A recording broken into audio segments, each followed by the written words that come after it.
ಅಂತ ನಾನು ರಿಪೋರ್ಟಿಂಗ್ ಹರೀಫ್ ಪಾಟೀಲ್ ಅವರು, ಇನ್ನೊಂದು ಕಡೆ ಈಶ್ವರ ಮಲ್ಪೆ ಅವರು, ಅದು ಹೇಗೆ ಇವ್ರ ಜೀವವನ್ನ ಪಣಕ್ಕಿಟ್ಟು ಬೇರೆಯವರ ರಕ್ಷಣೆಗೋಸ್ಕರ ನಿಂತಿತ್ತು ಅನ್ನೋದು ನನಗೆ ಗೊತ್ತಾಗ್ತಿಲ್ಲ. ಸೊ ಹಾಗಾಗಿ ಇವತ್ತು ಅವರಿಂದ ನಾನು ಪ್ರಶ್ನೆ ಮಾಡ್ತಾ ಹೋಗ್ತೀನಿ. ಈಶ್ವರ ಮಲ್ಪೆ ಅವರೇ, ಹೇಗೆ ನೀವಿವತ್ತು ರಿಯಲ್ ಹೀರೋ ಆಗ್ಬಿಟ್ಟಿದ್ದೀರಿ? ನಿಮ್ಮ ಪ್ರಾಣವನ್ನ ಪಣಕ್ಕಿಟ್ಟು ಅಷ್ಟೊಂದು ಆಳಕ್ಕೆ ಹೋಗಿ ಎಷ್ಟೋ ಜನರ ಜೀವನ ರಕ್ಷಣೆ ಮಾಡುವಂತ ಕೆಲಸವನ್ನ ಮಾಡ್ತಾ ಇದ್ರಿ. ಯಾಕೆ ಇದನ್ನ ಮಾಡ್ಬೇಕು ಅಂತ ಅನಿಸ್ತು?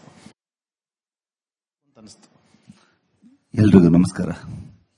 ಯಾಕೆಂದ್ರೆ ಇವತ್ತು ನಾವು ಹುಟ್ಟಿದ ಮೇಲೆ ಏನಾದ್ರೂ ಒಂದು ಮಾಡಬೇಕು, ಸಾಧಿಸಬೇಕು, ಅಥವಾ ನಾವು ಹುಟ್ಟಿದ ಮೇಲೆ ನಮ್ಮ ಪುಣ್ಯ ಭೂಮಿಗೆ ಕಾಲಿಟ್ಟ ಮೇಲೆ ಏನಾದ್ರೂ ಮಾಡ್ಬೇಕನ್ನೋ ನನ್ನ ಹಂಬಲ ಇದೆ.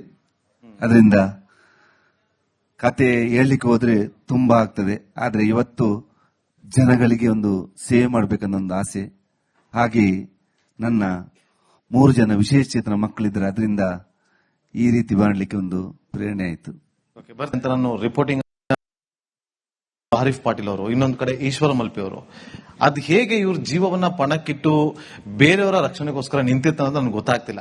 ಸೊ ಹಾಗಾಗಿ ಇವತ್ತು ಅವರಿಂದ ನಾನು ಪ್ರಶ್ನೆ ಮಾಡ್ತಾ ಹೋಗ್ತೀನಿ. ಈಶ್ವರ ಮಲ್ಪೆ ಅವರೇ, ಹೇಗೆ ನೀವಿವತ್ತು ರಿಯಲ್ ಹೀರೋ ಆಗ್ಬಿಟ್ಟಿದ್ದೀರಿ? ನಿಮ್ಮ ಪ್ರಾಣವನ್ನ ಪಣಕ್ಕಿಟ್ಟು ಅಷ್ಟೊಂದು ಆಳಕ್ಕೆ ಹೋಗಿ ಎಷ್ಟೋ ಜನರ ಜೀವನ ರಕ್ಷಣೆ ಮಾಡುವಂತ ಕೆಲಸವನ್ನ ಮಾಡ್ತಾ ಇದ್ರಿ.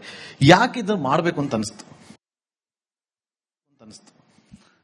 ಎಲ್ರಿಗೂ ನಮಸ್ಕಾರ. ಯಾಕೆಂದ್ರೆ ಇವತ್ತು ನಾವು ಹುಟ್ಟಿದ ಮೇಲೆ ಏನಾದ್ರೂ ಒಂದು ಮಾಡಬೇಕು, ಸಾಧಿಸಬೇಕು, ಅಥವಾ ನಾವು ಹುಟ್ಟಿದ ಮೇಲೆ ನಮ್ಮ ಪುಣ್ಯ ಭೂಮಿಗೆ ಕಾಲಿಟ್ಟ ಮೇಲೆ ಏನಾದ್ರೂ ಮಾಡ್ಬೇಕನ್ನೋ ನನ್ನ ಹಂಬಲ ಇದೆ. ಅದರಿಂದ ಕತೆ ಹೇಳಲಿಕ್ಕೆ ಹೋದ್ರೆ ತುಂಬಾ ಆಗ್ತದೆ. ಆದ್ರೆ ಇವತ್ತು ಜನಗಳಿಗೆ ಒಂದು ಸೇವೆ ಮಾಡ್ಬೇಕನ್ನೋ ಒಂದು ಆಸೆ. ಹಾಗೆ ನನ್ನ 3 ಜನ ವಿಶೇಷಚೇತನ ಮಕ್ಕಳಿದ್ದಾರೆ. ಅದರಿಂದ ಈ ರೀತಿ ಮಾಡಲಿಕ್ಕೆ ಒಂದು ಪ್ರೇರಣೆ ಆಯಿತು.